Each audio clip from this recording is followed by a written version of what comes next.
Boa noite a todos. Estamos começando. Boa noite. Estamos começando mais um estudo do NEP.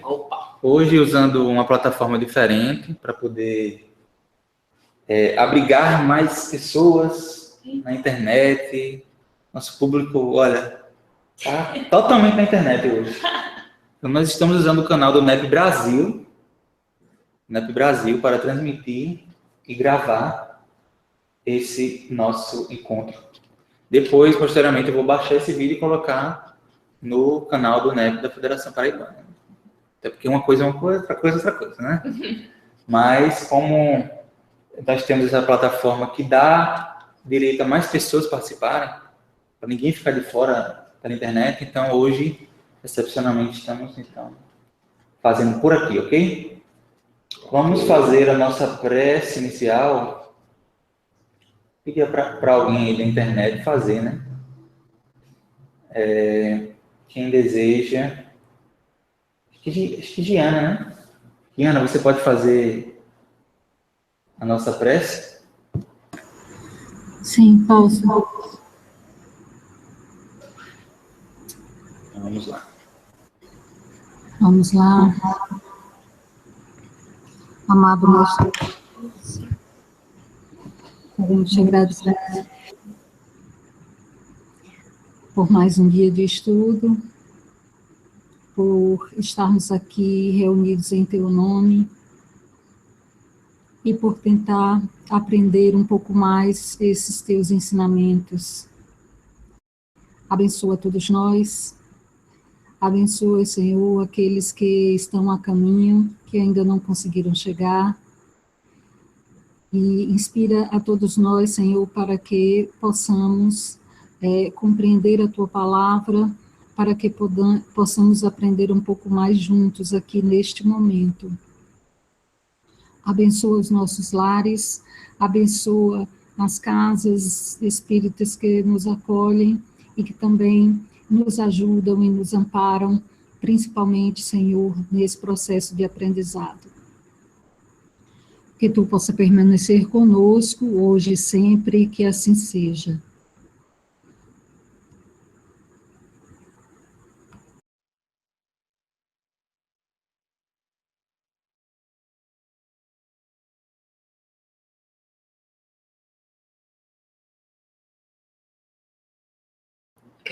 Então hoje, pessoal, nós, só repetindo porque eu esqueci de ativar o áudio, nós ficamos no estudo com Giana e Antônio, só que Antônio, ele está com alguns probleminhas, acho que a gente precisa, inclusive, orar muito por ele, para que ele se recupere, e por isso que ele está um pouco ausente, mas ele está, já conversei com ele está com muita vontade de voltar a participar do nosso estudo, e ele vai se recuperar e vai voltar, com certeza. Vamos vibrar por ele e orar. Então, Giana, você quer falar alguma coisa para iniciar o estudo antes?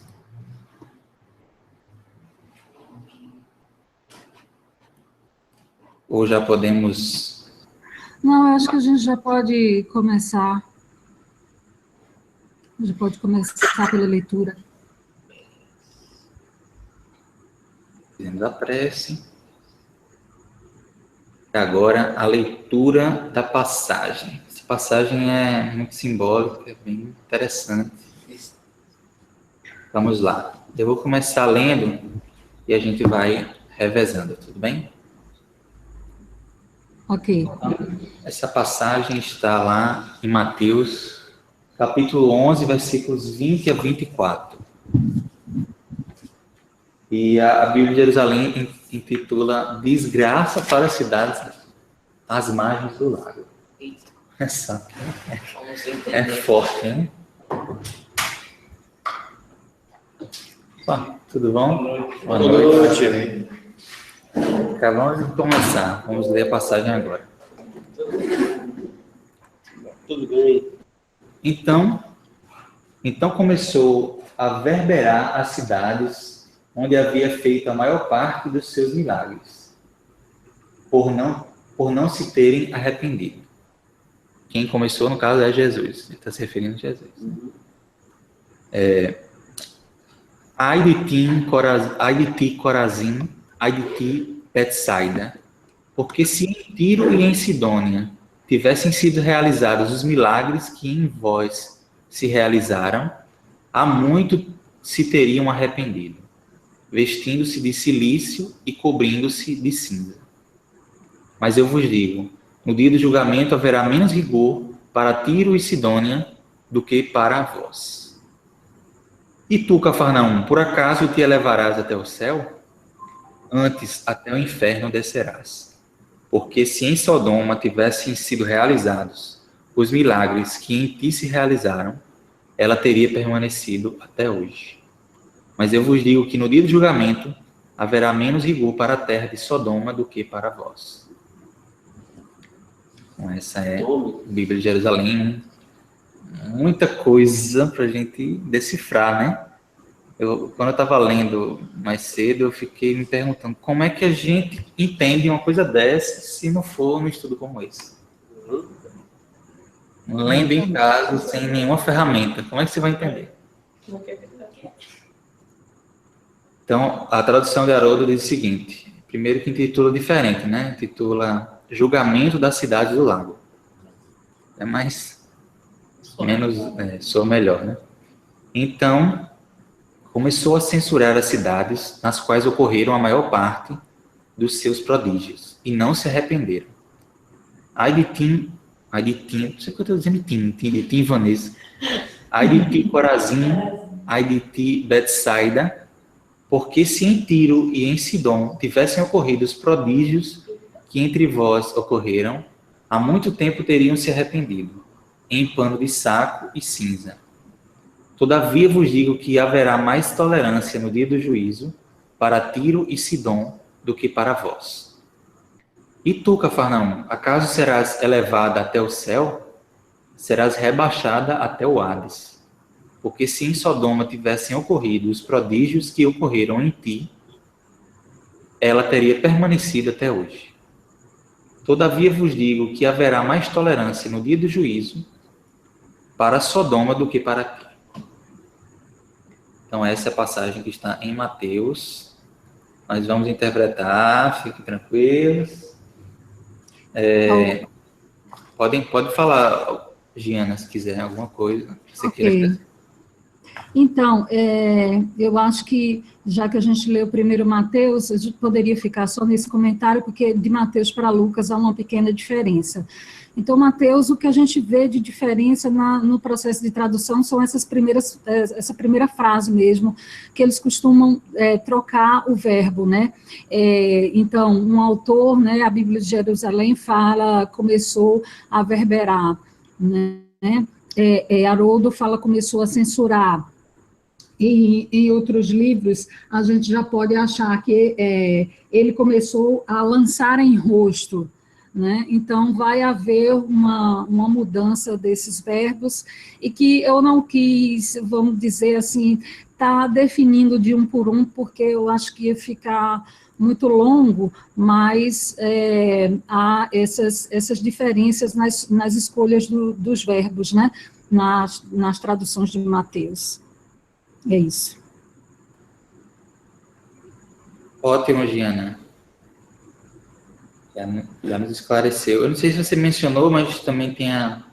Não, acho que a gente vai ver isso mais para frente. Mais para frente a gente vai ver os provérbios, as expressões, entendeu? A gente vai estar vendo isso aí, detalhando melhor, e também vai estar falando um pouco sobre cada cidade, né? Ótimo. Aqui fala, começou a acusar. No Novo Testamento interlinear, tem, em vez de verberar, em vez de censurar, tem o quê? A acusar. Começou a acusar. Outra opção de tradução interessante. Ok, vamos seguir então para Lucas.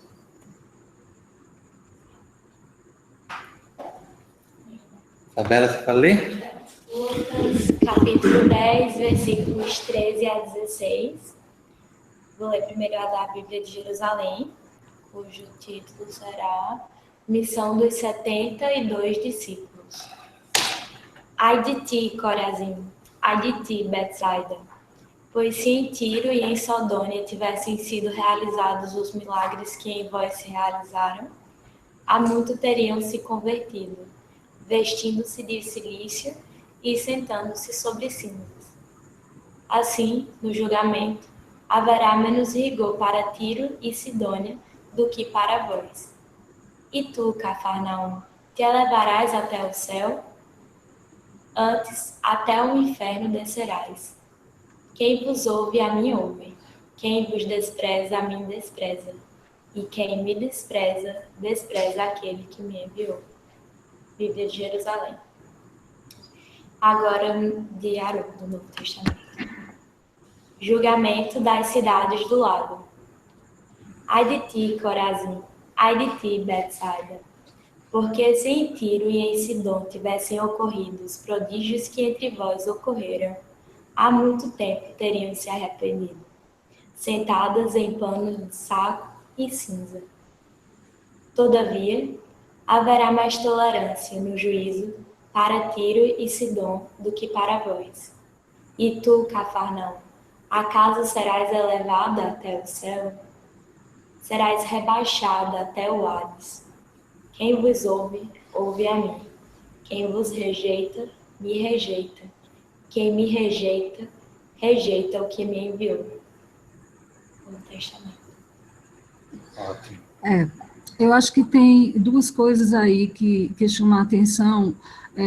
Quando a gente vê o texto de Mateus e o texto de Lucas, há estudiosos que chamam a atenção para a colocação de Lucas, porque ele diz que Lucas não coloca no mesmo, como se esse episódio tivesse ocorrido em um mesmo tempo que Mateus. É como se o tempo, vamos dizer assim, para Lucas, ele aconteceu um pouco depois do que na situação de Mateus, né? Uma outra coisa em Lucas, esse último versículo, Mateus não cita nada sobre isso, ou ele omite, ou ele não conta, mas que também os historiadores veem esse último versículo como se ele fechasse como uma ameaça, né? Ele usa exatamente esse termo, né, o historiador, ameaça, nesse último versículo, ou seja, olha, ai de ti, cidades, né, citadas acima, se você não abrir seu olho, né, se você não aproveitar esses ensinamentos, né, grande condenação cairá sobre vocês. Então, Lucas encerra com uma ameaça, é isso que ele chama a atenção. João comentou aqui algumas coisas sobre tradução. Ele diz o seguinte: verberar significa, em português, expressar enérgica censura a respeito de alguém ou algo, reprovar, repreender, criticar. E ele fala também milagre ou prodígio, aparecem essas palavras, né? Isso. E ele diz o seguinte, que em grego está dinameis, que tem a ver com poderes ou potências. Reverberar. João, pode falar também, não precisa escrever só não, pode falar. Não, tranquilo, aqui Diego perguntou se verberar tem a ver com reverberar, né? A gente usa muito assim, o som foi reverberado, é mais usado no contexto de onda sonora ou de emissão de luz, etc. No sentido figurado, pesquisando agora aqui nos dicionários online, reverberar pode significar fazer com que seja percebido, tornar claro, né? Mas essa expressão verberar da Bíblia de Jerusalém faz a gente ir ao dicionário. O legal de Haroldo é que Haroldo já bota uma palavra que não precisa você ir ao dicionário para entender o que é. É censura mesmo, é reprovação. O que está em grego é isso. A palavra é onirezo.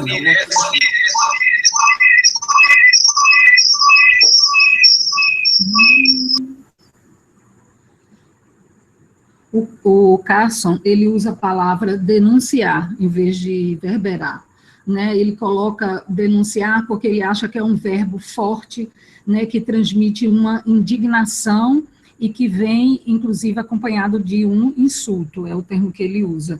Então, eu acho que os tradutores, alguns tradutores procuram usar termos, assim, bem fortes, né, nessa expressão, como sendo essa colocação de Jesus, né, de indignação mesmo, nessa passagem, nessa perícope.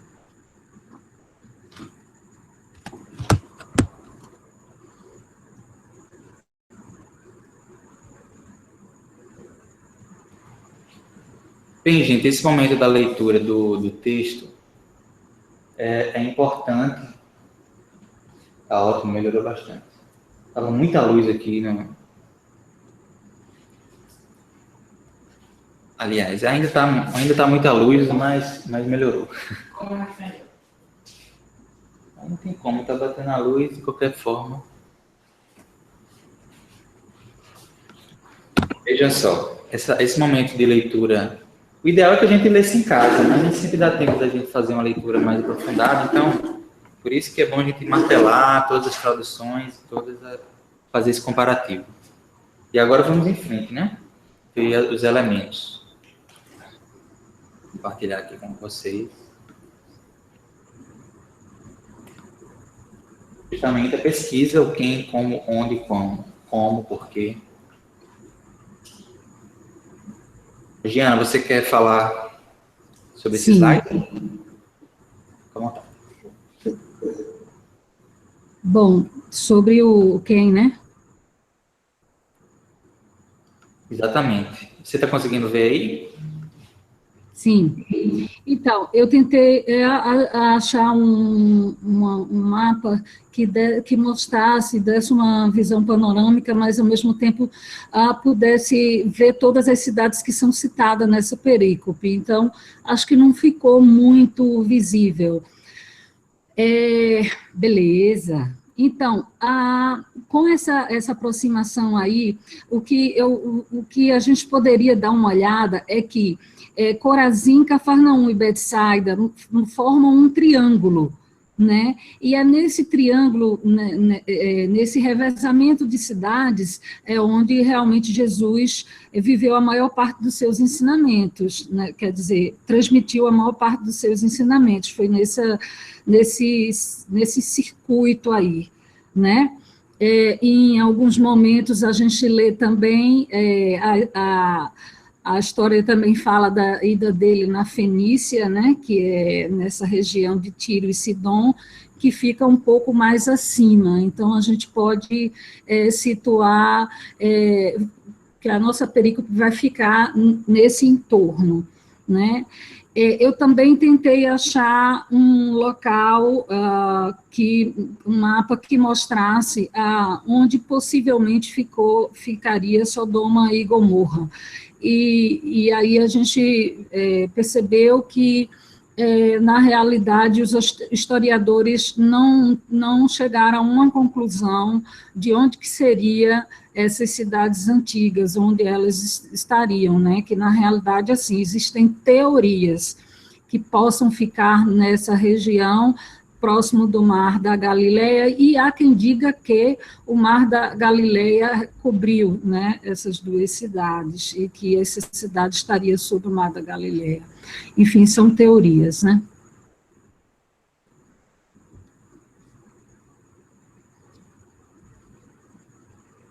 Então, a perícope, ela fala muito dessas três cidades, né? Então, eu coloquei elas como sujeito, realmente, da nossa perícope. Nada. Ela estava explicando que Sodoma, os historiadores não chegaram a um consenso de onde estaria, né? Não é isso, Diana? Isso. Existem teorias, pelo que eu vi, né? Mas não existem teorias dos locais que seriam nessa região aí próximo do Mar da Galileia, ou existe a teoria também que ela estaria sob o mar, ou seja, o mar recobriu essas cidades, né?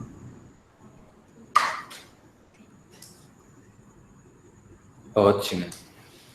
Então ficou muito bom, deu para localizar todas essas cidades exceto Sodoma, né? Parabéns, Diego. Gostei. Obrigada. Tô com um laserzinho. Tirar isso. Pronto. Bom, agora eu acho que a gente vai falar um pouco sobre cada uma delas, né? Isso. Então, tudo bom? Quer já ler? Chegando e lendo. Vamos trabalhar. Que, ora sim, foi uma vila ao norte da Galileia, 2,4 quilômetros de Cafarnaum, em que uma colina acima da costa norte do mar da Galileia. No tempo de Talmud, Corazim foi uma cidade judaica famosa pela sua produção de trigo de boa qualidade. No século XVI, costumava residir em Corazim pescadores judeus.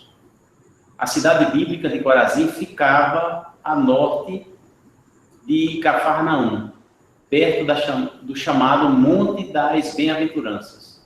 Cafarnaum, Corazim e Betsaida constituíam o chamado Triângulo Evangélico. De fato, nesta cidade ou nas suas proximidades decorreu significativa parte da vida pública de Jesus. O sitezinho continua. Wikipédia. Aldeia, Douglas, o novo dicionário da Bíblia, né? Ambos, né? São. Então, aldeia às margens do mar da Galileia, associada com a pregação e os milagres do Senhor, mas que ele denunciou por não se ter arrependido. Só essa última que é Douglas, a outra é Wikipédia. É bom a gente... Desculpa, pode falar. Não, eu só estava dizendo assim que, só complementando, que a gente realmente está fazendo uma viagem geográfica e temporal, né? Buscando conhecer essas cidades à época de Jesus, porque hoje está muito diferente. Acho até que a gente vai ver depois como é que mudou um pouco, né? E é importante a gente ir mergulhando nessa viagem para entender melhor a passagem. Pode falar, gente. Corazim, na realidade, é uma cidade pouco citada, né? No Antigo Testamento, ela não é citada, ela é citada no Talmud babilônico, né? Numa parte chamada Menorot 85a, especificamente o local onde ela é citada, e no Talmud, e ela é citada no Novo Testamento aí nessa passagem. Pouco se sabe sobre ela, né? Hoje o que existe dela é um parque, né? Foi transformado num parque, num local turístico, após as escavações arqueológicas, né? que foram feitas no século passado. E mais uma coisa, assim, também de preservação, mas a cidade não existe mais. E a gente está falando de cidade, mas, assim, uma coisa que a gente pode ver é que um historiador, ele disse, olha, o Mateus e o Lucas elevou ela tanto Betsaida quanto Corazim a uma condição de cidade, mas, na realidade, elas eram aldeias, né, pequenas aldeias. Então, fica aí essa ressalva, né? Corazim, ela, como foi dito, né? Ela era uma excelente produtora de trigo, né? Nos seus campos, na região do norte de Israel. A sua área urbana tinha cerca de 1 quilômetro quadrado, e ela... O ponto de destaque dela é uma sinagoga das mais antigas, encontradas naquelas regiões pelos historiadores, né? E tem uma peça rara, que nesse vídeo que a gente vai... Eu aconselho vocês verem esse vídeo todo, né, do arqueólogo Rodrigo Silva, que ele mostra essa cadeira, que é uma peça... importante dentro de uma sinagoga, onde se lia os textos na posição de pé e na hora de discutir, de trocar ideia, de explicar, se sentava nessa cadeira que se chamava cadeira de Moisés. Hoje, o que tem dela é uma réplica, né? Ótimo. Pode dar? No slide passado, pode voltar, por favor. Esse arrependimento da cidade, o que é esse arrependimento? São as pessoas, são os humanos, né? Muito boa pergunta que nós vamos abordar já já. É isso aí. É um ponto crucial, né, Giana? Essa questão do arrependimento. A gente vai Isso. mais pra frente. Ah, tá bom. E já entra na interpretação. Por enquanto, a gente está fazendo só, assim, nos localizando geograficamente, temporalmente. Mas É importante. compondo o cenário, né, não, Giana? Assim, da passagem.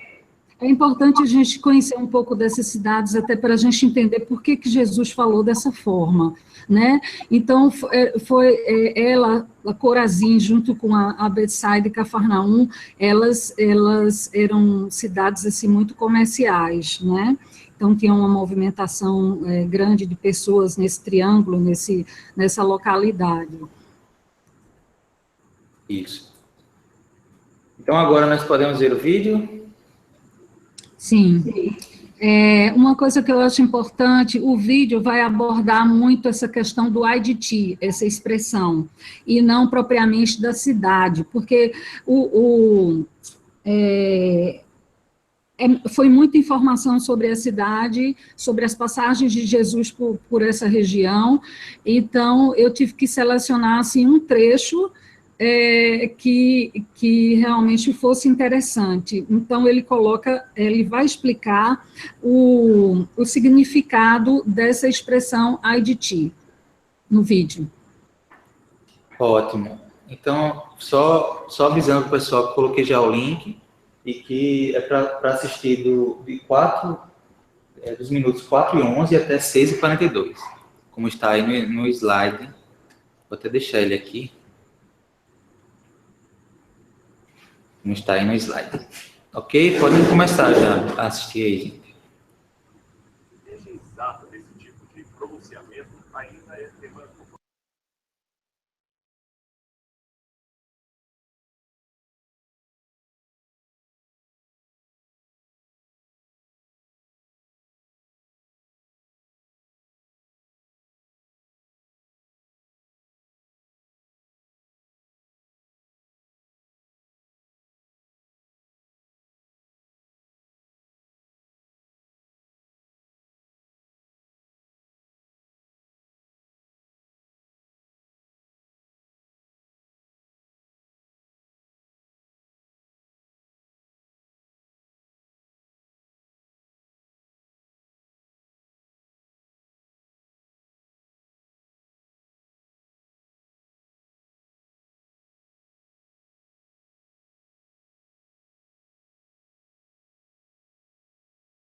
pessoal terminou. Amigos, terminaram de assistir? Tem alguém ainda vendo? A gente pode esperar, se tiver alguém vendo.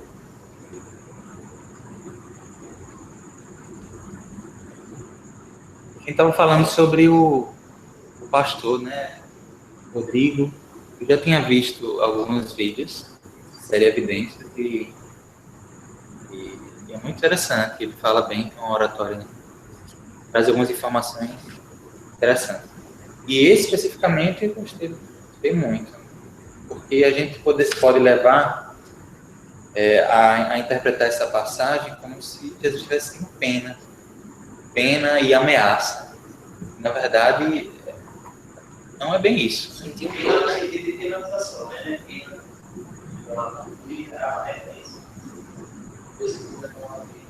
Os dois sentidos, né? Tanto, talvez, ai de vocês, coitadinhos, com pena também, como também em sentido de ameaçar, e único exclusivamente ameaçar. Ou ameaçar, ou alertar, né? Exatamente. Eu acho que cabe mais essa questão. É como você dizer assim, olha, existe a lei de causa e efeito. Né? O que você fizer, você vai ter a consequência. Então, como é uma lei, então isso aí é para todos, né? Então, vai de vocês. E o interessante que ele coloca é justamente esse contexto de quando alguém fala isso, ele realmente está se importando, se colocando na situação do outro, e não simplesmente fazendo um movimento externo de condenação, né? Seria a educação empática, né? Sem deixar a pureza da disciplina que é necessária, mas também com a solidariedade e a doçura, que também é possível. Então, o doutor Rodrigo, né, Silva, esse professor doutor, ele é arqueólogo também, e pastor, ele coloca no início do vídeo que as pessoas dessa região, né, do Oriente, elas são muito passionais, né? Então elas expressam os seus sentimentos assim de uma forma muito veemente, né, com muita força, com muita expressão. Então, essa colocação, tanto é que ele fala da hipérbole, né, que seria uma figura de linguagem que incide quando há um exagero, ou seja, uma forma muito mais dramática do que, na realidade, o que teria acontecido, né, da situação autêntica. Mas ele coloca dessa forma que isso aí é uma característica da cultura, essa passionalidade, e que esse ai, ele pode, na cultura deles, eles podem exprimir tanto dor quanto alegria, e também um grito de aflição, né? Então, ele fala que, coloca no vídeo, né, a gente viu que Jesus pronuncia isso com um sentimento muito grande de dor, né, por essas pessoas, sabendo o que essas pessoas, não vindo os ensinamentos dele, o que elas poderiam passar ainda, né. Sheila, está ouvindo? Está ouvindo. E assim, Cristiana, a razão do arqueólogo aí, o pastor, ter tirado a conclusão que Jesus falava com tristeza, né, com lágrimas, com lágrimas nos olhos, né, eles usam uma expressão, alguma coisa assim nesse sentido. E eu fiquei pensando como teria sido, por que ele chegou a essa conclusão? Teria sido por aí, pela essa explicação? Será? Né, a pergunta é essa. O vídeo, ele coloca, assim, tanto o contexto cultural dessa expressão, quanto o contexto teológico, né? Por isso que eu acho interessante a gente ver esse vídeo todo, né? Porque ele coloca as duas, vamos dizer, as duas possibilidades e, no fim das contas, ele une as duas, né, para dar a explicação da perícope. No início do vídeo, porque no trecho que eu mostrei para vocês, ele fala de outras passagens da Bíblia, mas no início do vídeo ele começa exatamente com essa passagem da perícope que a gente está estudando. Ele começa a falar sobre ela. Mas, assim, eu retirei essa primeira parte porque depois ele faz um parênteses para dar uma explicação e aí ia ficar muito longo isso aí. Eu preferi deixar a parte mais consistente da explicação, que foi esses minutos que a gente ouviu. Ótimo, Giana. Gostei bastante. Vamos em frente. Continuando agora a falar sobre Betsaida, né? Agora é Ramon. Betsaida. Quem? Douglas, o Novo Dicionário da Bíblia. Uma aldeia nas praias nortistas da Galileia, perto do Jordão. O nome é aramaico e tem o sentido de casa de pesca, ou então casa de pescadores. Era uma povoação piscatória, né? Pescadores. Pescador. Um cataquilismo, entretanto, erguendo-a, afastando-a do lago. De acordo com o Evangelho de João, os apóstolos Pedro, André e Filipe eram naturais dessa povoação. João, capítulo 40. Muito bem. É uma região aí próxima realmente do Mar da Galileia. E interessante essa informação aí de que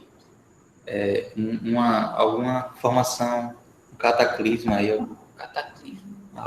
alguma movimentação aí das placas tectônicas movimentou, ergueu aí assim. Interessante.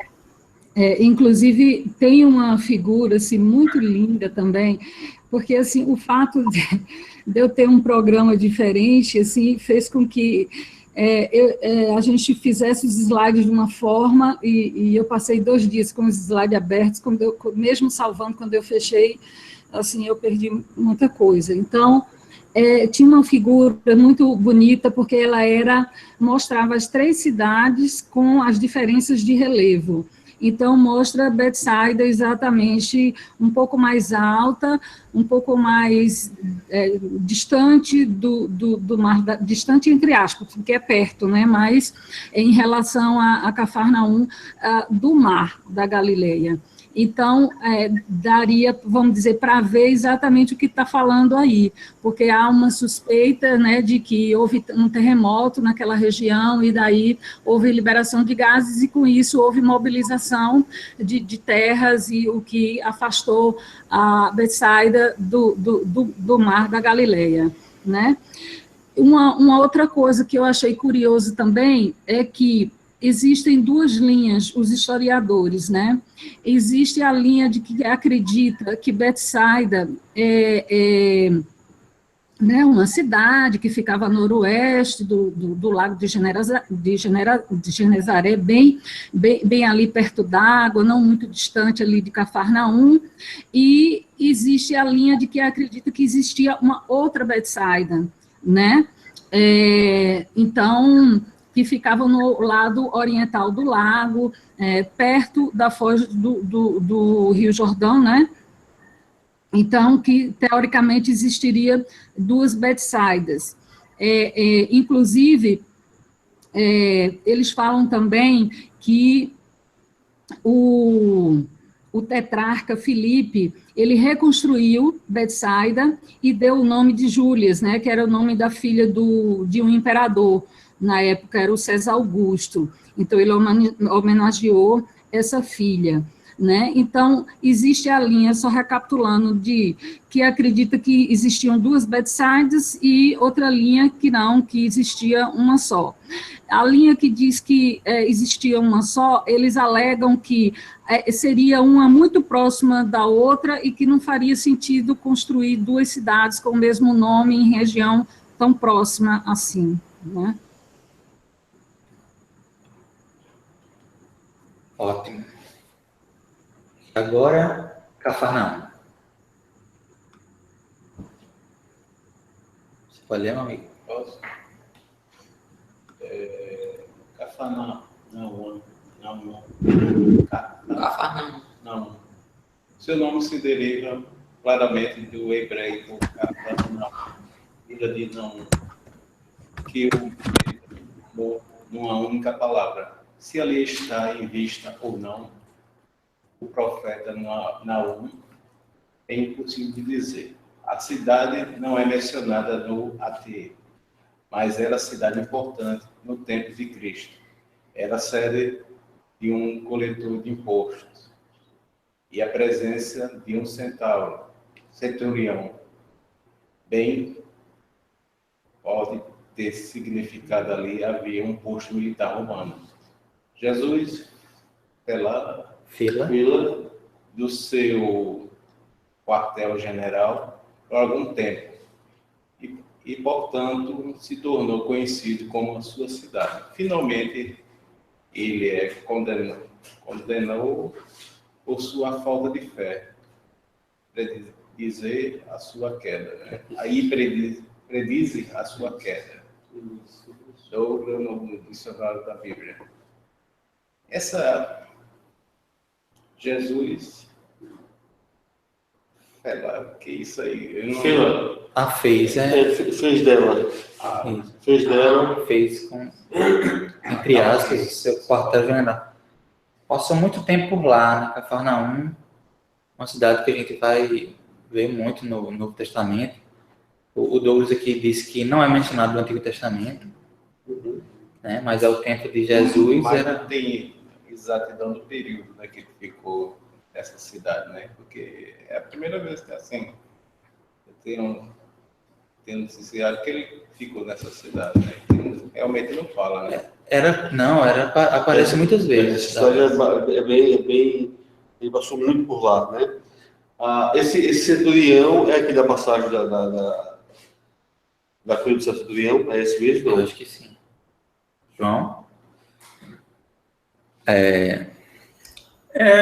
Centurião até está registrado aí, Mateus 8:5, né? Então a gente já viu. O Mateus 8 é o centurião mesmo que pede a cura.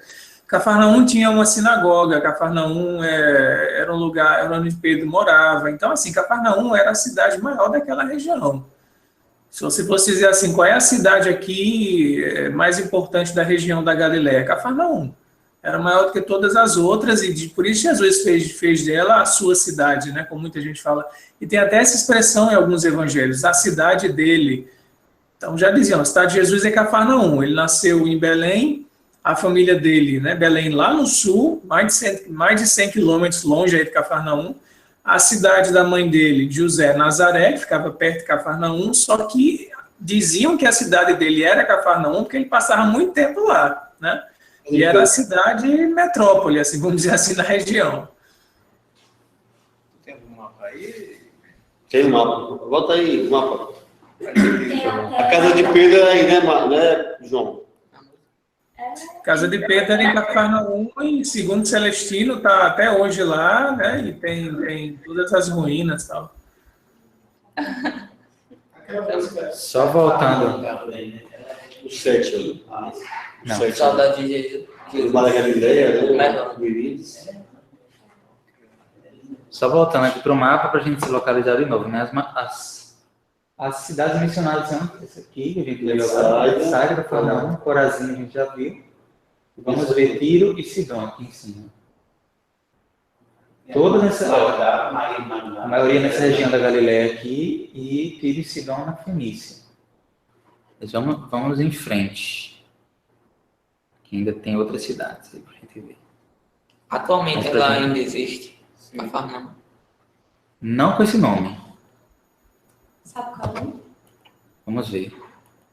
Não só isso do estudar, também. Vale a pena. O que existe hoje são as ruínas de Cafarnaum, né? Assim como ruínas de Corazim. É o que existe hoje lá, que é aberto à visitação. Eles transformaram em parque para uma questão mais de preservar essa região. A questão de ser a casa de Pedro, também há uma linha de que não existe uma confirmação realmente de que ali era a casa de Pedro, né, e bem próximo existia a sinagoga, mas que é possível que ali seja a casa de Pedro, né. Pedro, na realidade, ele não era de Cafarnaum, ele era de Betsaida, né, junto com Filipe e André, e depois ele e André foram morar e estabeleceram residência em Cafarnaum, onde Jesus também, saindo de Nazaré, né, estabeleceu moradia ali também, em Cafarnaum, durante aquele período de 3 anos.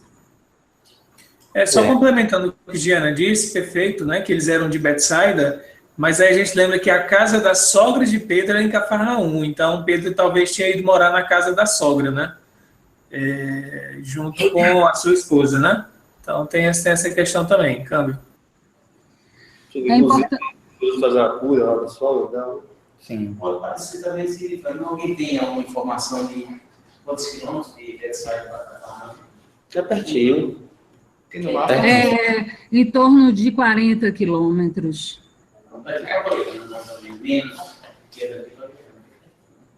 Vamos agora. Diga aí, Gena. Só colocando aqui no texto, a gente acabou de ler, né, que Cafarnaum realmente era uma cidade de destaque, porque se ela tinha um centurião, ela tinha um quartel de pelo menos 100 soldados, né, porque o centurião, a cada 100 soldados existia um centurião. Uma cidade com, vamos dizer, 2 centuriões era um quartel com 200 soldados, né? No caso, Cafarnaum, ele tinha um centurião. Tinha também uma coletoria de impostos, tinha uma alfândega, isso mostra que Cafarnaum não era qualquer cidade, né? Ela devia movimentar realmente uma boa quantidade, assim, em espécie, né, em valores. Verdade. Cidade importante para aquela época. Continua, né? Falando sobre Cafarnaum, no próximo slide. Champlin. Eu vou. Champlin, o Novo Testamento interpretado, versículo por versículo. Cafarnaum. A cidade ficava na costa noroeste. Onde é noroeste? Entre o quê? Noroeste? Entre o norte e o oeste, né? Do Mar da Galileia. Não, se localizar. Do Mar da Galileia. No dia de Jesus, usufruía de grande comércio e era rica. Seu nome significa Vila de Naum, e pode ser que esse nome se tenha derivado do profeta do mesmo nome, no Antigo Testamento. Talvez o moderno nome, seja uma reminiscência do original, Tel, que significa cômodo. E cômodo, só Deus sabe o que é. Né? Tel significa cômodo. Né? E cômodo é para onde? Jana sabe. Cadê Jana? Sei sim, eu peguei... Cômoro quer dizer canteiro, alegrete, pequena elevação isolada do terreno. Deu para ouvir? Deu. Deu sim. Acho que a gente pode seguir, né? Podemos.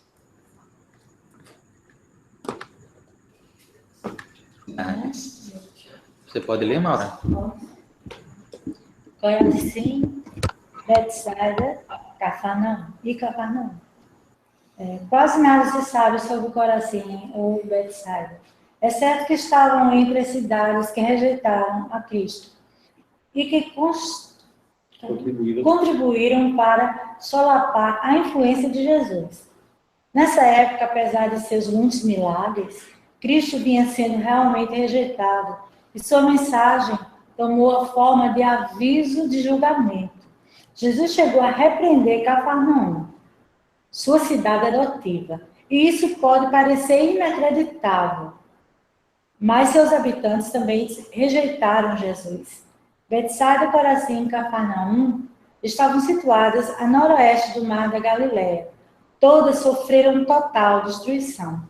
Mas a predição de Jesus versa mais sobre o julgamento do povo das cidades o destino de cada indivíduo e não sobre o julgamento da porção material das cidades. Champlin, o Novo Testamento, interpretado, não sei o que vai ser.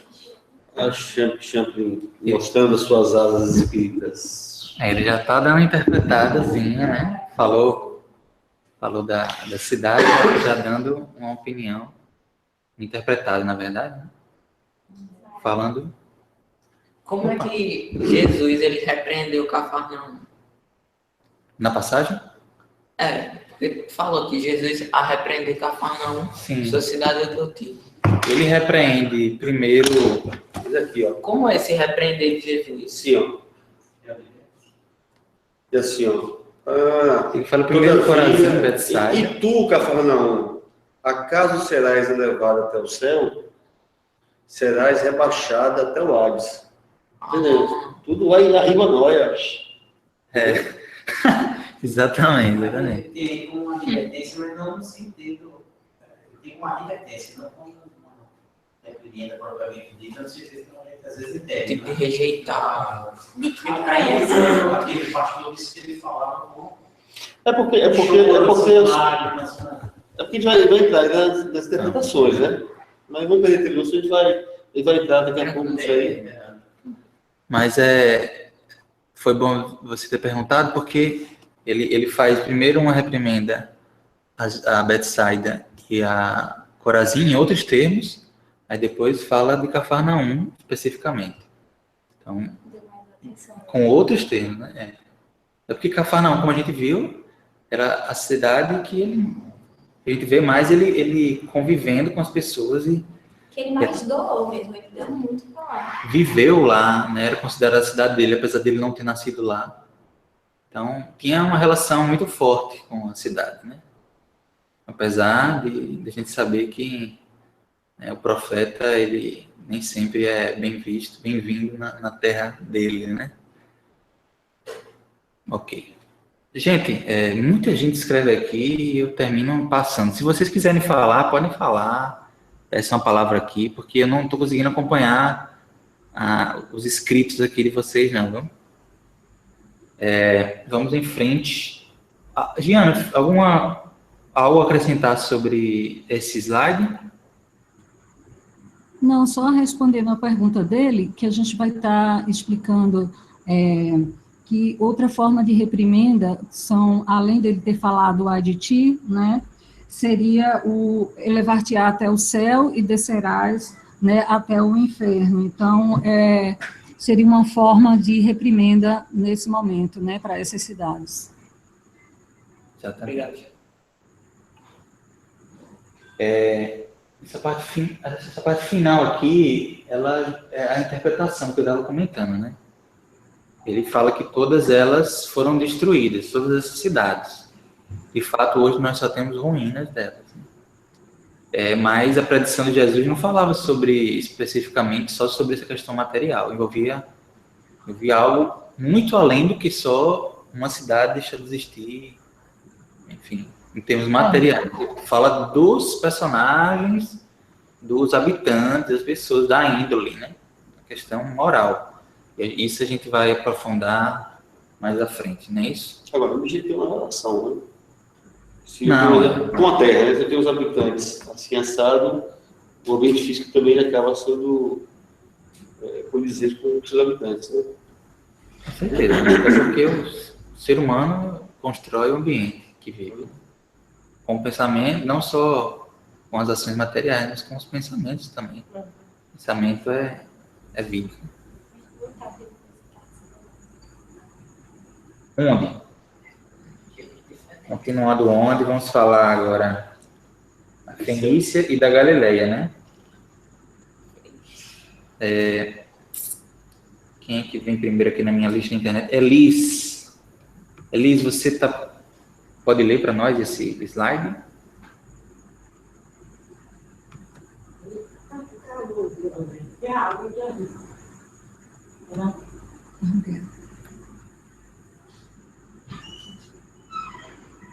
Elis?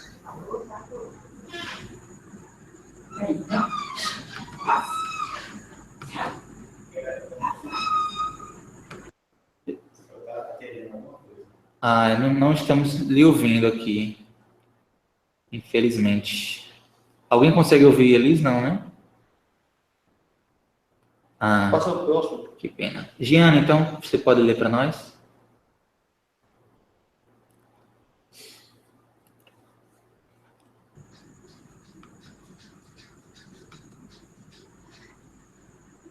Posso. Fenícia, território da costa do leste do mar Mediterrâneo, que cobria cerca de 240 quilômetros entre os rios Litani e Arvad, modernamente o Líbano. A Galileia, no tempo de Cristo, formava um território retangular com cerca de 64 quilômetros de norte a sul e cerca de 40 quilômetros de leste a oeste. Então, aí o mapa foi mais para mostrar essas regiões, né, que na região da Galileia era onde ficavam as três cidades, né, Corazim, Betsaida e Cafarnaum, e bem próximo, né, do Mar da Galileia, e a região sírio-fenícia estaria localizado Tiro e Sidom, né, que são as duas cidades que Jesus compara, né? Porque são essas cidades, Tiro e Sidom, elas são cidades, assim, extremamente mundanas, né? Elas viviam basicamente para as questões materiais.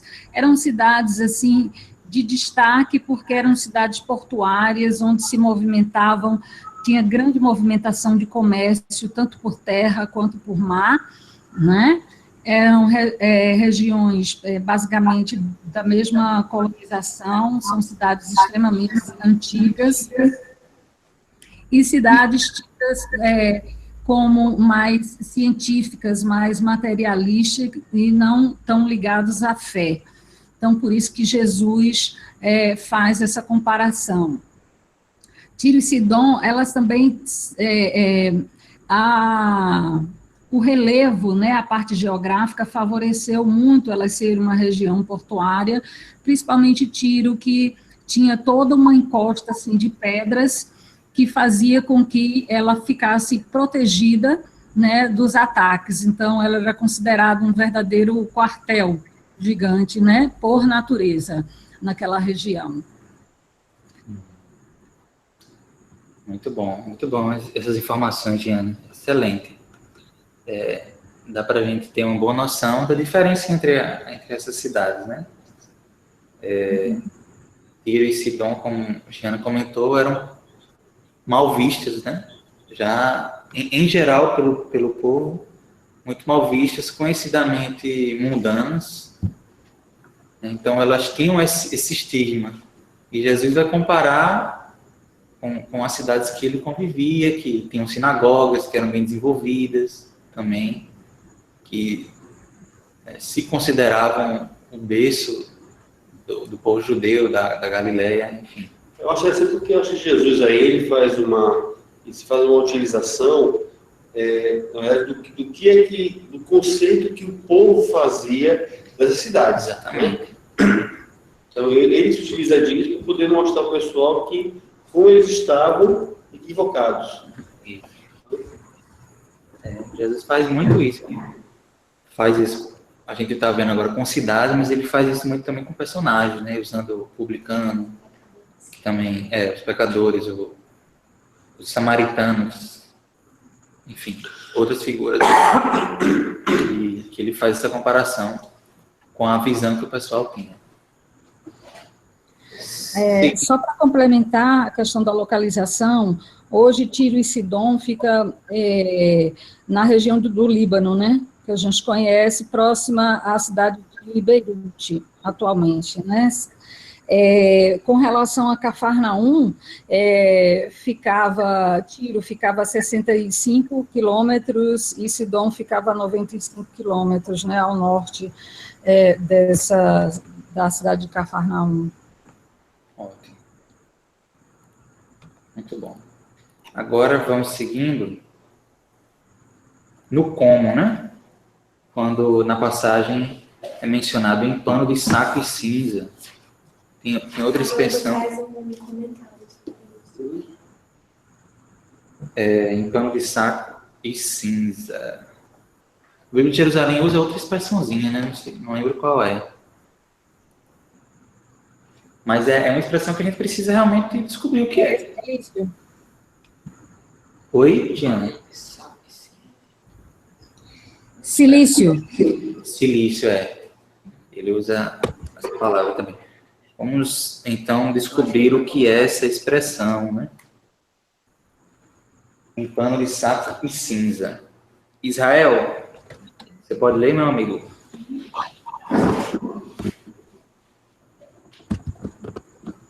Se você puder, é claro. Tá sem microfone. Então, João, manda brasa.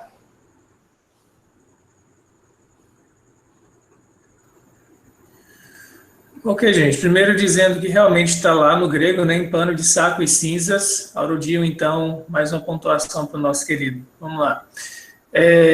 Roupas de saco são feitas de tecido grosseiro, feito de pelos curtos de camelo e, em geral, usadas encostadas à pele para demonstrar dor ou pesar. Isso está lá na 2 Samuel, Reis, Jeremias. Bom.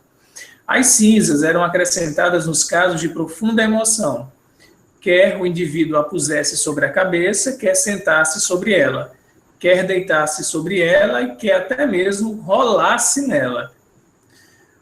E aí o comentário do Carson, né? E aí vem embaixo. No Oriente era comum aqueles que se lamentavam por qualquer motivo vestirem-se de vestes de pano cru, de cor preta, que se assemelha a sacos com buracos para os braços. Nesses casos, era costume também colocarem cinza na cabeça ou sentarem-se sobre cinza, como Jó fez.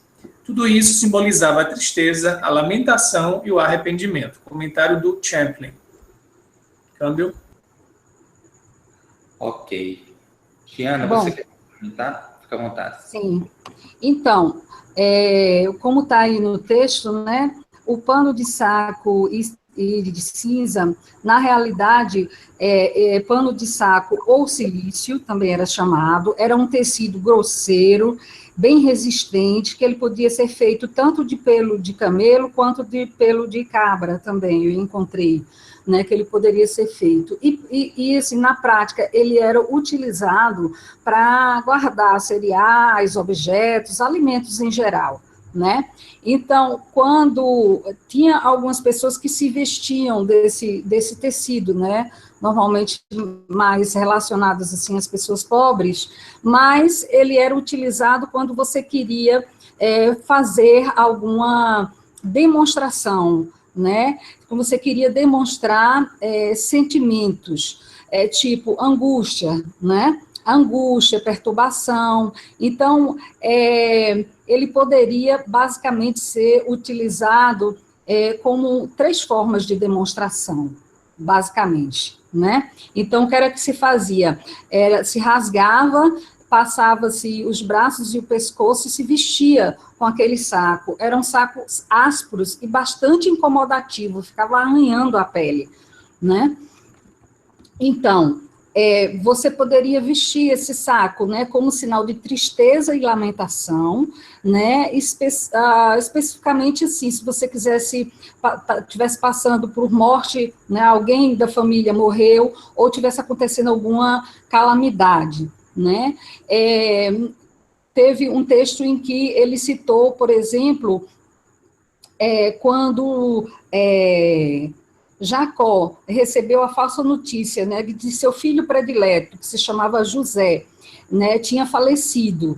Então, ele rasgou as suas vestes, né, como sinal de dor pela essa morte, por angústia, e se cingiu, né, de cinzas, né, então poderia rolar, poderia deitar, poderia se cobrir de cinzas, enfim, eram essas 2 demonstrações, né, então você poderia usar em sinal de tristeza e lamentação, você poderia usar também no caso para você querer evidenciar humildade, né, demonstrar aquela coisa da humildade, no caso foi citado aqui, tem uma passagem do livro de Reis, em que Ezequias e outros líderes, né, de Judá, eles se vestiram de pano de saco e cinza quando eles foram na presença de Deus, foram falar com Deus, né, para que eles se livrassem da ameaça síria, né, então eles foram pedir a Deus, então era um gesto de humildade,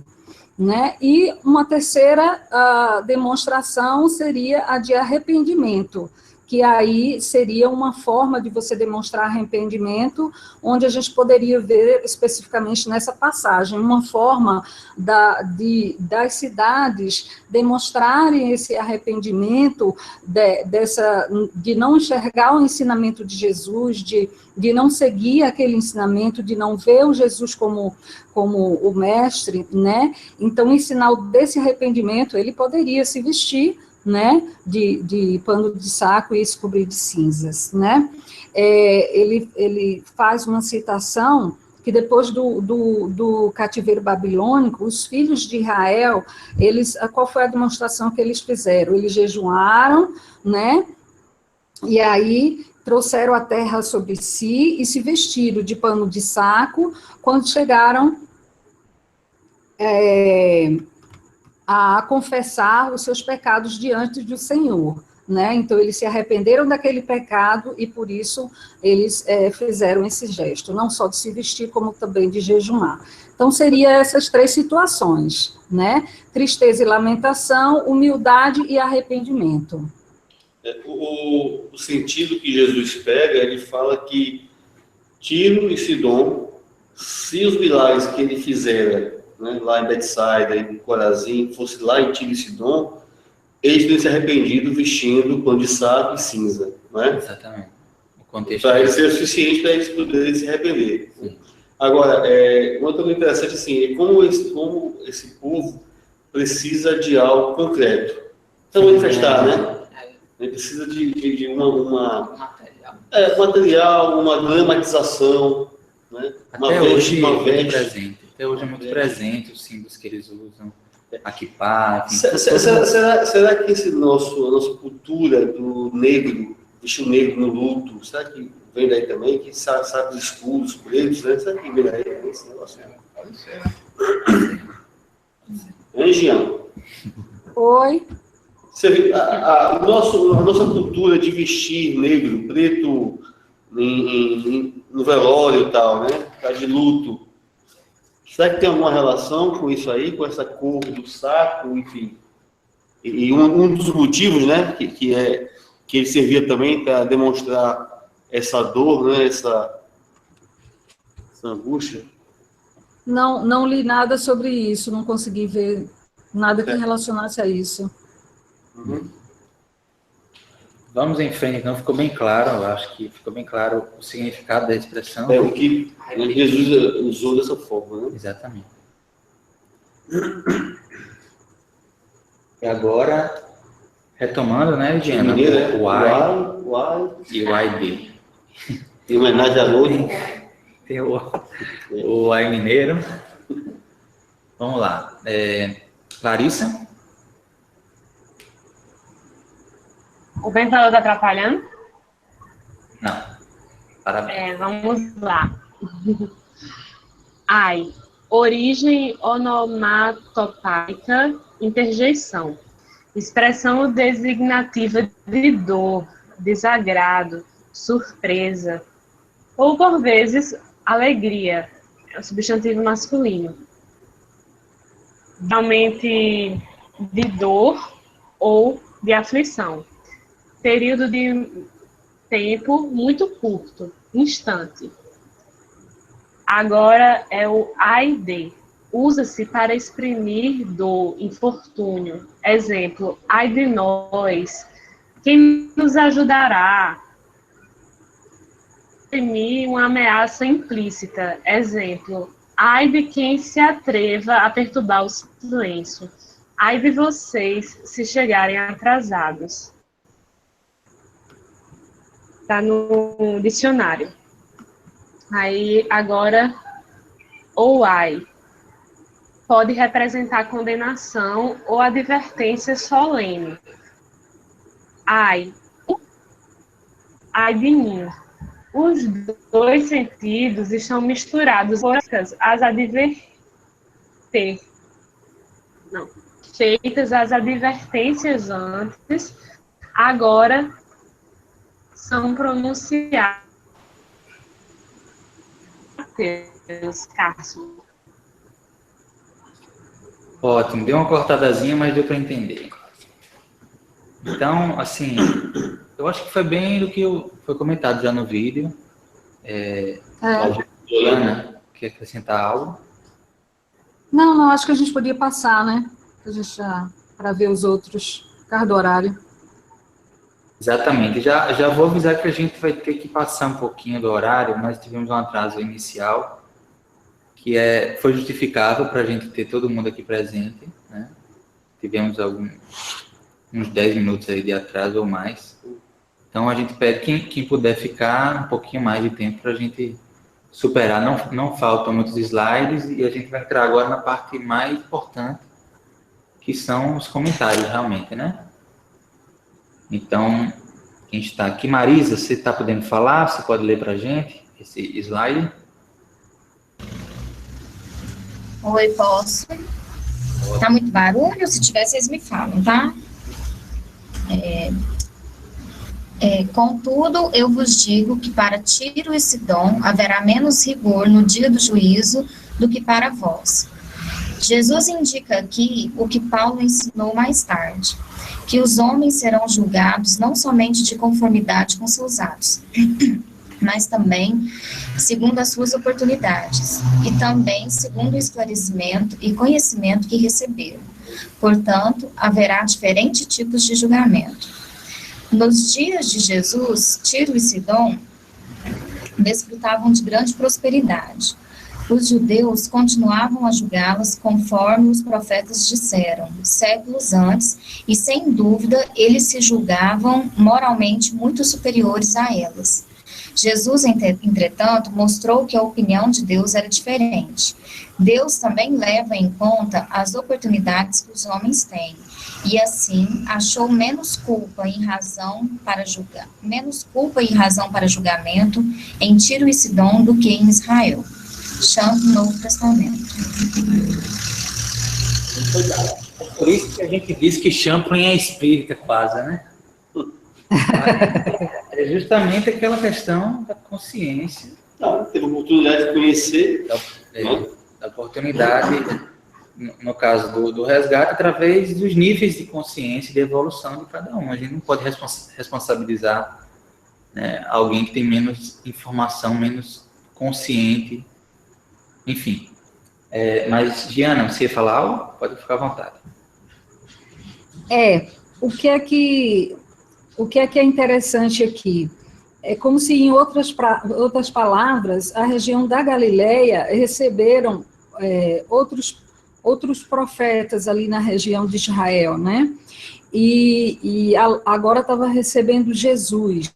Então, essas regiões, elas, por ter o conhecimento, por ter recebido esses ensinamentos de profetas, né, por ter convivido com os profetas, e especificamente Jesus, por ter feito tantos milagres nessas regiões, né, principalmente ali de Corazim, Cafarnaum e Betsaida, né, que presenciaram muitos milagres, ela, por ter recebido esses ensinamentos, portanto, ela teria proporcionalmente mais responsabilidades do que Tiro e Sidom, que eram tidos como cidades assim, pagãs, né? O texto usa esse termo, pagã, era cidade pagãs. Então, ele compara que se Jesus, por exemplo, se os ensinamentos todos aqueles milagres tivessem sido proferidos naquela região, com certeza seria uma região onde ia ter mais frutos, né, do que essa região que realmente rejeitou Jesus, né, essas 3 cidades. Bom, justamente essa questão da noção da responsabilidade, do conhecimento, né? Que é muito claro dentro da doutrina, e agora a gente consegue enxergar com de maneira mais clara na passagem, que é, a princípio, se a gente fizesse uma leitura por cima, não daria para pegar essas sutilezas, né? Uhum. Ele continua interpretando. Nayara, você pode ler? Deixa eu compartilhar primeiro, né? Agora não vou. Fica à vontade. Dá para escutar? Sim. Sim. Ok. Continuando, Champlin, né? E tu, Cafarnaum, porventura será elevadas até o céu? Até o Hades descerás? Não sei o que é Hades. Elevar-te-ás até o céu. Trata-se de uma expressão proverbial da literatura judaica que usualmente significa um estado de grande riqueza, poder e fama. Outros intérpretes, porém, preferem a ideia de que essa exaltação fala do fato de Jesus ter ficado ali, sendo ele o Rei da Glória, e ter ali operado muitos milagres. Descerás até o inferno. Outra expressão proverbial que significa redução a um estado muito vil, o mais baixo possível, e que às vezes refere-se a um julgamento temporal. Provavelmente, Jesus aludiu ao julgamento físico da cidade, conforme também advertiu a cidade de Jerusalém. Predição essa que se cumpriu em 70 depois de Cristo. Então,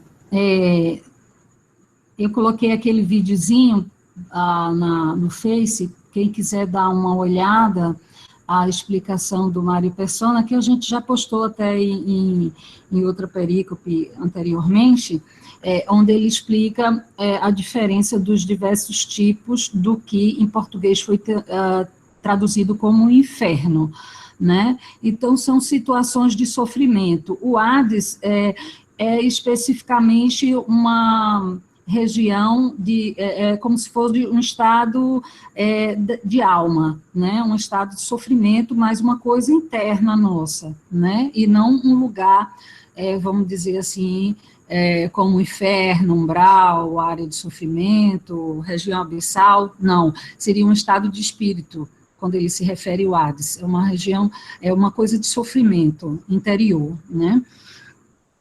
E ele coloca essas duas expressões que, assim, no meu entendimento, não sei se alguém de vocês interpretou de uma outra forma, mas eram expressões proverbiais que queriam dizer, tipo assim, elevar até o céu seria, poxa, estou no céu, né? Estou no paraíso, está tudo dando certo, riqueza, poder, fama, está tudo de boa, né? Assim, quero te desejar que você esteja para lá do céu, não sei quantos quilômetros, chulamente falando, né?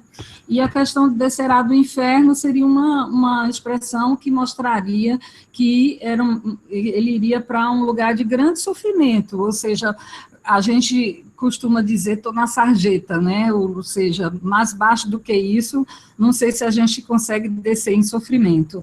Então, eu entendi como se fossem essas duas polaridades. Eu acho que, considerando o povo judeu, né, assim, de forma até espiritual, eu acho que tem a conotação bem espiritual mesmo da coisa, né, em relação a questão no nosso caso, a espiritualização ou a materialidade, né, que aí são caminhos opostos, caminhos que não podem ser percorridos simultaneamente, né? Ou você vai se espiritualizar, ou você se detém, né, na matéria, e no caso aí, eu entendo um rebaixamento, né? No sentido espiritual mesmo, assim, eu entendo isso para o povo da época. Tem esse sentido, até porque Hades, João estava falando que Hades, na mitologia grega, é a morada dos mortos. Uhum. Não é bem um inferno.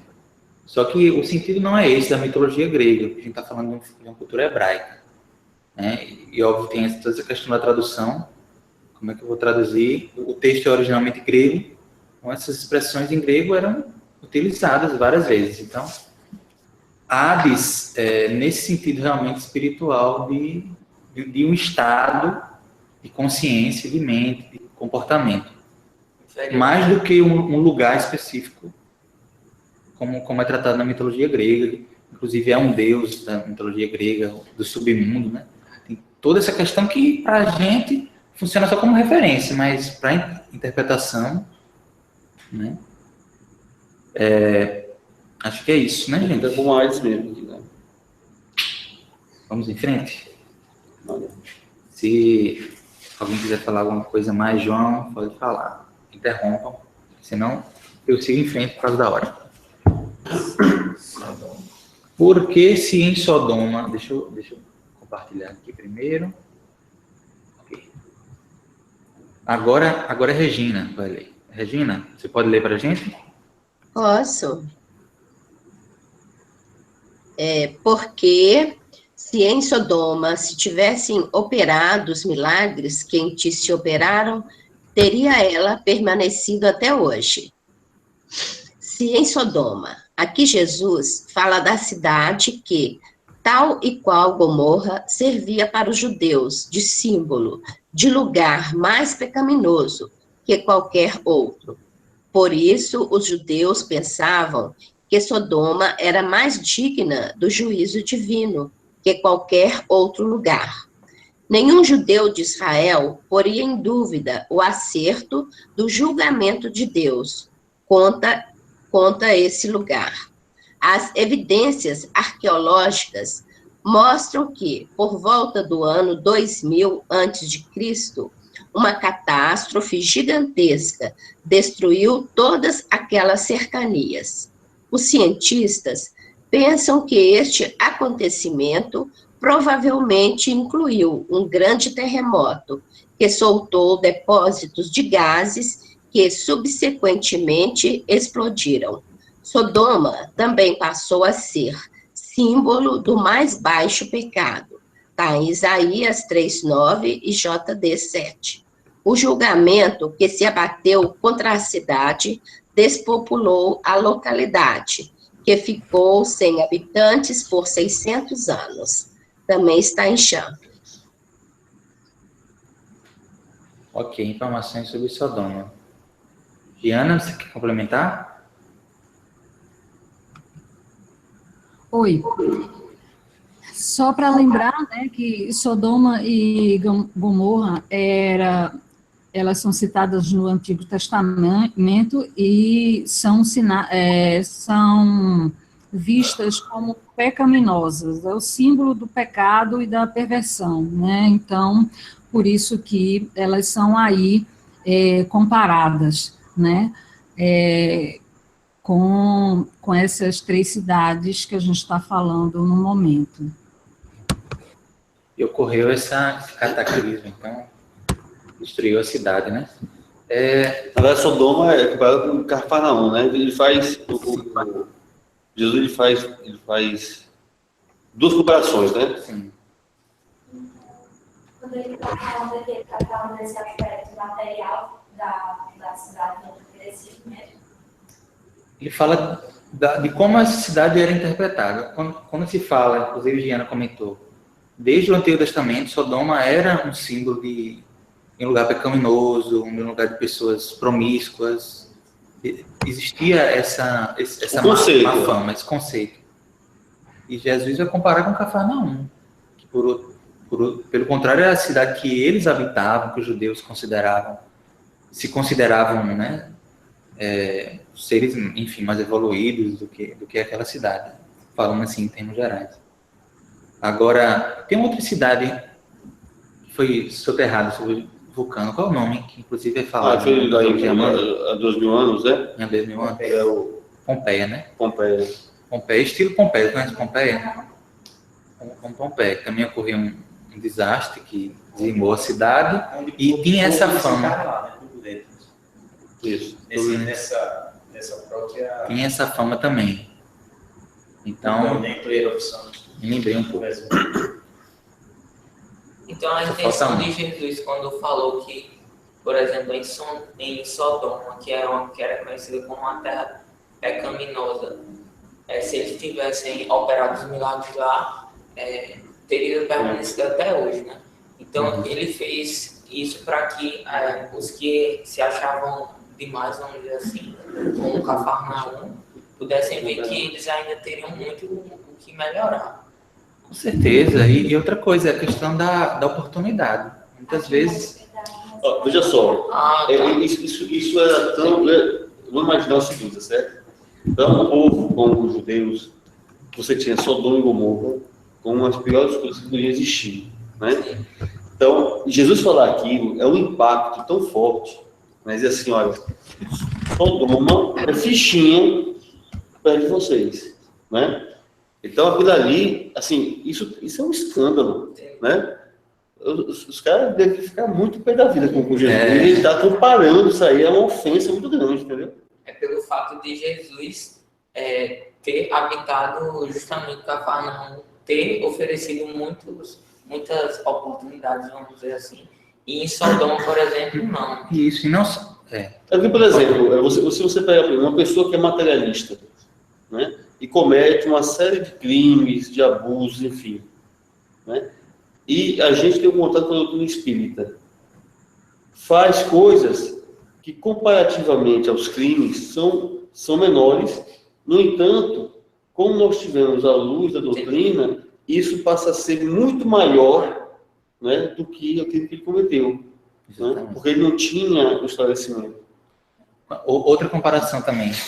Quando a gente pensa em toda a questão da criminalidade que acontece nas regiões marginais da cidade, nas regiões que não têm, enfim, oportunidades, incentivo, e você se colocar no lugar de uma pessoa dentro dessa comunidade, dentro de uma favela, será que você teria a resistência de entrar para a criminalidade ou você também iria ser levado? Muitas vezes o ambiente também...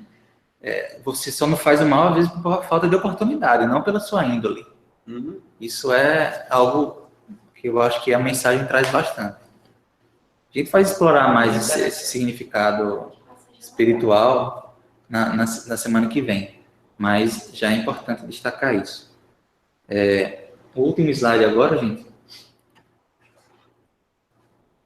Eu vou ler, já acabamos todos os... Manda. Então... Comentário sobre a passagem. Contudo, eu vos digo que no dia do juízo haverá menos rigor para Sodoma e Gomorra do que para ti. Mas Gomorra não tem não, tudo bem. Olha, Sodoma, quando eu falo Sodoma, para mim já vem Gomorra em seguida. Então, repetindo, haverá menos rigor para Sodoma do que para ti. Menos rigor haverá no dia do juízo. Jesus repete o ditado que se encontra no versículo 22. O julgamento não depende somente do número e da gravidade dos pecados, mas das oportunidades desfrutadas pelo pecador, de conhecer a verdade e ser esclarecido. Muito bom, né? Claríssimo. Né? Dia do juízo. Jesus refere-se ao juízo futuro, e não ao julgamento temporal, porquanto Sodoma já recebera o julgamento temporal. A grande autoridade sobre os estudos hebraicos e a literatura dos hebreus, John Gill, menciona em seu comentário que diversos escritores judeus falavam nesses termos, né? Dia do juízo, tá? Reconhecendo que Israel merecia mais severo julgamento que o de Sodoma. Isso mostra que esses escritores sabiam de fato que quanto maiores são os privilégios, maiores as responsabilidades. E quanto mais esses privilégios são desrespeitados, tanto mais severo será o julgamento de Deus. Aquela questão, cara, se você está fazendo coisa errada, amigo, a hora vai chegar, chamado dia do juízo, né? A hora do acerto de contas. Eu fiquei lembrando esse escândalo aí que saiu, questão do concurso. Pessoal, talvez até já aprovado de maneira fraudulenta, de repente se pega, chegou um momento que descobriram, já há 12 anos acontecendo isso, chegou o dia do juízo, né? A justiça humana falhou, demorou, mas chegou. Né? Agora, tem toda essa questão da consciência, né? De como cada um vai se comportar diante do seu conhecimento, da sua responsabilidade enquanto espírita, enquanto pessoa, enquanto evangélico, enquanto católico, ou mesmo um ateu, enfim. enquanto membro de certa comunidade, quais os valores que você carrega em si mesmo, né? Então, todos esses valores que a gente constrói são coisas positivas, mas também geram responsabilidades. Tem o perigo de se comparar, né? Porque às vezes a gente tem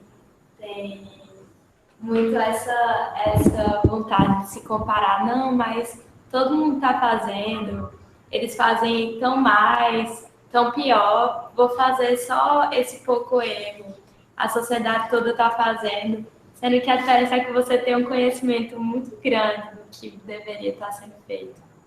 Aí é onde está esse erro. O erro com conhecimento pequeno pode ser bem maior do que o que aparenta ser muito assim, né?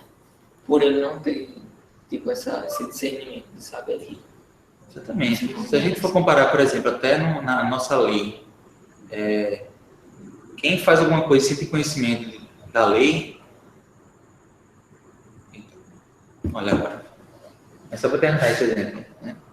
Quem faz algo errado, algo ilegal, sim, com o desconhecimento da lei, pode até ter atenuada, ou até não responder aquilo, porque ele não teve a consciência de que aquilo era algo errado, né? Enfim. Gente, pela adiantada da hora, nós continuamos então essas discussões semana que vem. Vamos fazer a prece. Então, nós vamos agora fazer nossa prece. André não tá, não. Não, Andrezinho tá não, provavelmente. Seria bom tocar a saudade de Jesus. Está festejando. Semana que vem a gente... Pega o teclado. Aí. Semana que vem a gente toca. E canta. Torce para que ele esteja aqui. E a gente canta. Saudade de Jesus. Começa já. Foi, hein? Tá. Giana, Giana fez o prece inicial, né? Tá. Mas quem quer fazer aqui a prece? Vamos agora, já que uma pessoa da internet fez a prece inicial. O presencial faz a prece final. Então, eu posso fazer. Olha.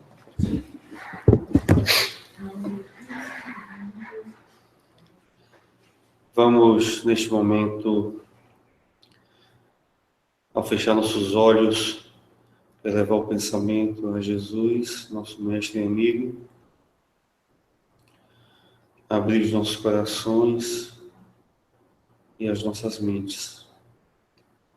Senhor Jesus, divino amigo, te agradecemos por mais esta oportunidade de estudo, de conhecer um pouco mais do significado das tuas expressões, das tuas palavras. Que esse aprendizado possa, Senhor, calar fundo em nossos corações, que possa fazer com que cada um de nós reflita acerca da preciosidade que é o conhecimento, sobretudo da doutrina espírita. Que tenhamos em mente a nossa responsabilidade, primeiro para conosco mesmo, depois para com o próximo, para com a sociedade que vivemos. Que as nossas atitudes possam ser coerentes o máximo possível, que a gente possa se esforçar para ser realmente a cada dia melhores pessoas. E assim, Senhor, te agradecendo mais uma vez, agradecendo a espiritualidade amiga que sempre está apta a nos auxiliar, pedimos a tua permissão para darmos estudo da noite de hoje, por encerrado em tua santa e divina paz. Que assim seja.